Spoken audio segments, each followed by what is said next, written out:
Pessoal, essa semana resolvi fazer um vídeo mais curto, pois minha paciência com esse cidadão está acabando e não chegamos ainda à metade da entrevista.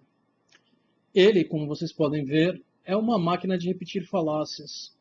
E ter que assistir os argumentos dele diversas vezes durante a produção de cada um dos vídeos não ajuda muito com a paciência.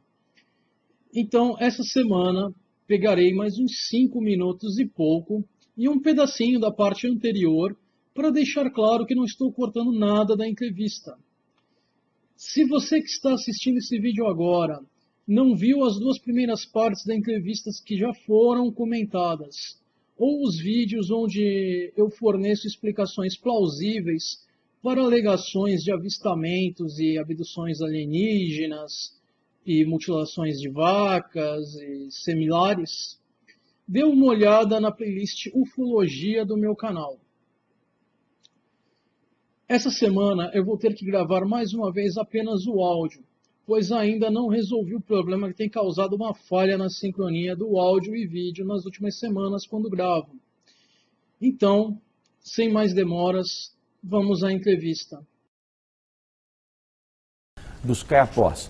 A tradição dos caiapós é de receber visitas no passado de outras espécies. Inclusive um ser que conviveu com os índios caiapó se chamava Bet-Cororote, está na lenda dos caiapó, e esse índio, esse ser, aliás, que conviveu com os índios, ele veio numa canoa voadora.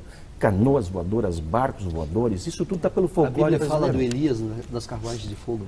Exato. Eu queria dar um corte um pouco aí nessa questão sobre a existência ou não dele. Eu queria saber um pouco a tua experiência, como é que começou esse teu interesse e se tu alguma vez tiveste algum contato com o UFO mais próximo, tipo assim, algum avistamento ou algum contato com algum ser.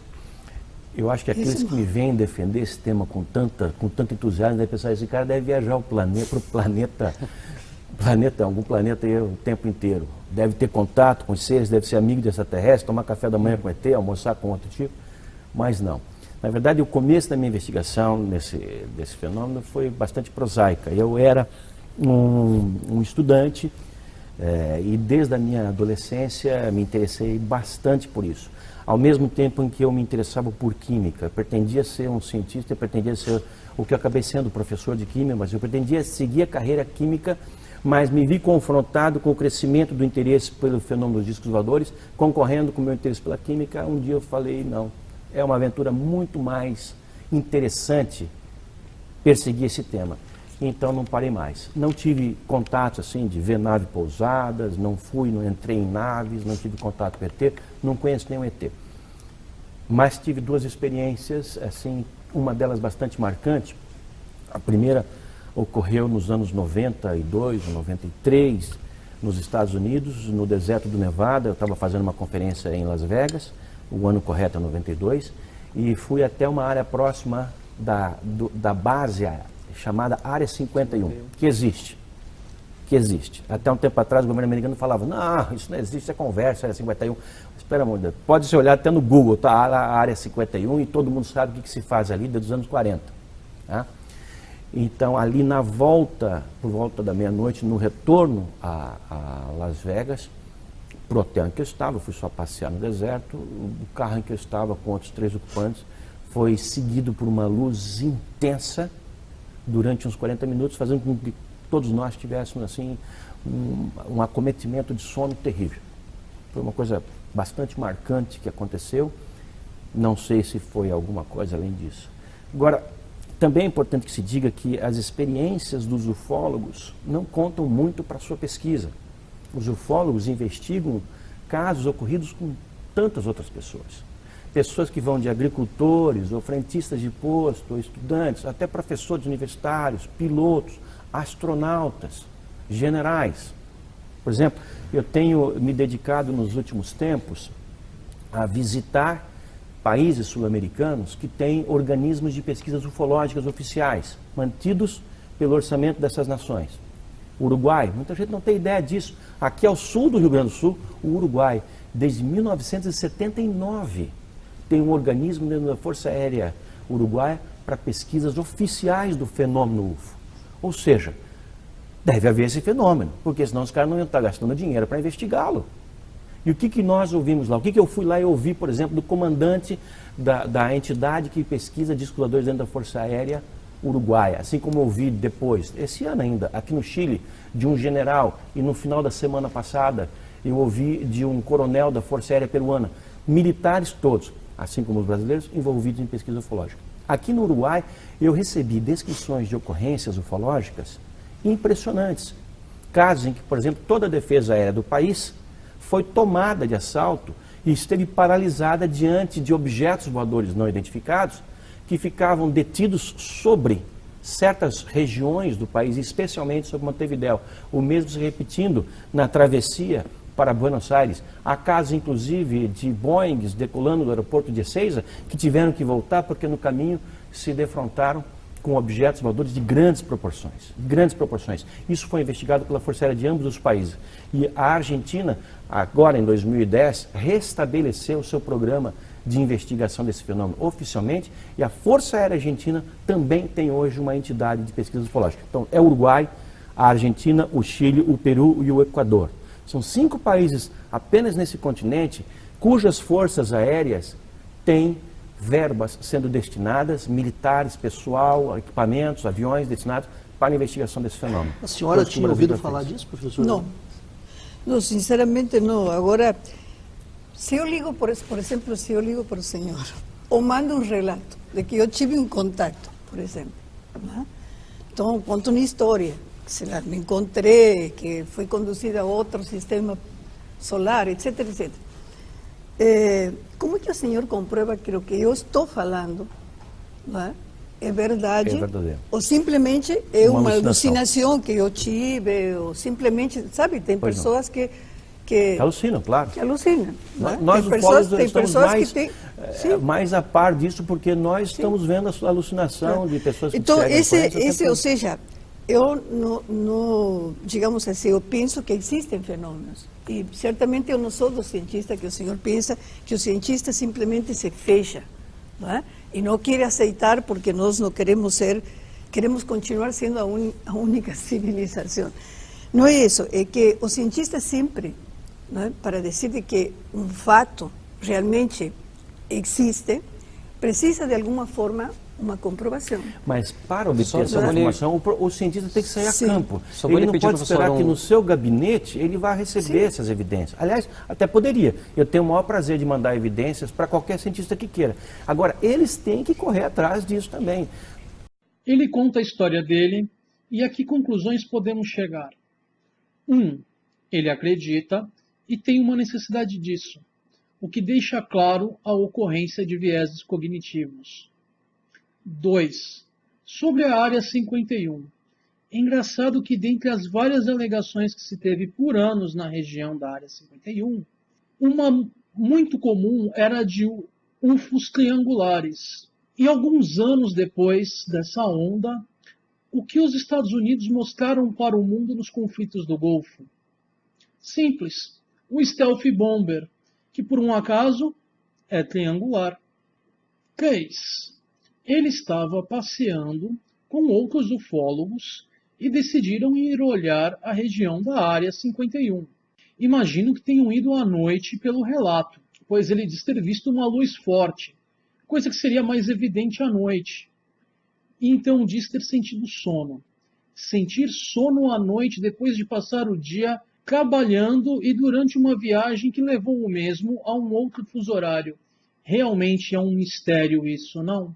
Quanto à alegação de uma luz estar seguindo, em se tratando de estarem próximos a uma base militar, não me surpreenderia se fosse um helicóptero militar, ou mesmo um drone. 4. Quanto às alegações que ele deixa subentendidas de que ETs estariam na Área 51, ele precisa apresentar evidências. Mas até agora, nada.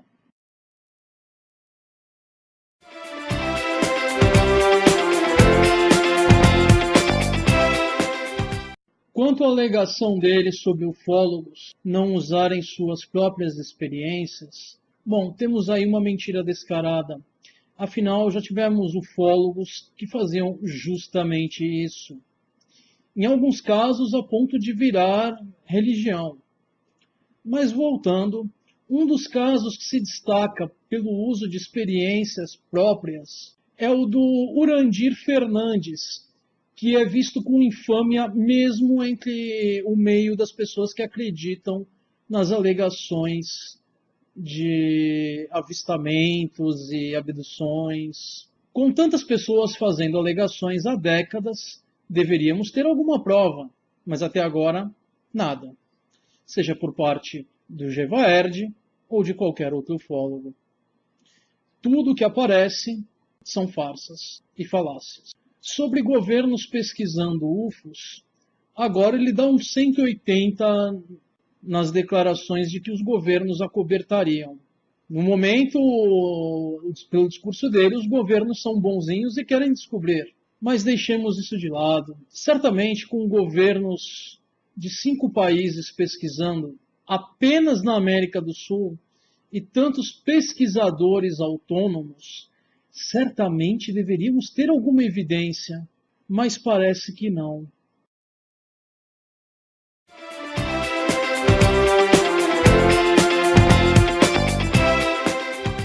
Se ele conversou pessoalmente com esses oficiais, pelo menos os nomes deles ele deveria poder mencionar. Afinal, estes estão trabalhando em programas governamentais abertos ao público. Do contrário, ele não teria acesso a esse, mas parece que nem isso é possível. Ou seja, mais uma vez, o que temos é apenas falácia da autoridade anônima. Segundo ele, UFOs pararam toda a força aérea de um país, mas a evidência que é bom, nada. Agora a coisa aumenta para mais de um país. Mas ainda assim, evidência que é bom, nada de datas, nada de registros de conversas das torres com os aviões, nem de nomes dos envolvidos, nem registros dos instrumentos das torres ou aviões. E estamos falando do território aéreo de um país inteiro. Vai dizer que não há nenhum registro. É fogo, não?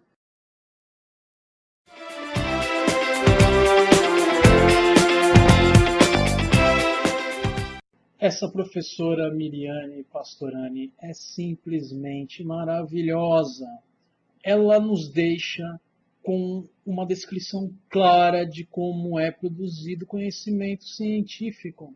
Sobre as alegações de avistamento, encontros com ETs e etc., já dei diversas explicações nos outros vídeos. Caso 006 DBK Ufologia 1, Algo no Céu. Caso 007 DBK Ufologia 2, Encontros Noturnos, parte 1 e parte 2. Deixarei link na descrição da playlist Ufologia da qual eles fazem parte. Se você não assistiu, confira. Nessa playlist também estão as partes anteriores dessa entrevista. Para alguém que se diz interessado em compartilhar evidências, é um tanto estranho lhe desperdiçar a oportunidade de fazer isso em um meio de comunicação de massa. Não acham? Alguns de vocês podem até estar pensando, mas Fábio, se ele divulgar as evidências agora, como que ele vai divulgar na revista dele? Ele poderia divulgar evidências de casos que ele já apresentou na revista, e isso não levaria a nenhuma perda de ganho dele, e ele ainda assim estaria compartilhando as evidências que ele diz ter. Mas nada.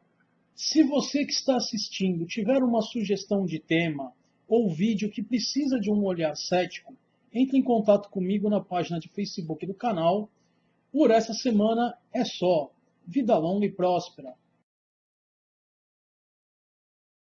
O psicético adverte: ceticismo faz bem à saúde, então seja sempre cético. As fontes estarão na descrição do vídeo. Se você gostou do vídeo que acabou de assistir, inscreva-se no canal e deixe seu joinha no vídeo. E também na página de Facebook. Caso não tenha feito ainda, clique no sininho do YouTube ao lado do nome do canal para receber as notificações. Vídeos novos estarão disponíveis todas as segundas-feiras. Deixem suas sugestões e perguntas nos comentários ou na página de Facebook. Vida longa e próspera!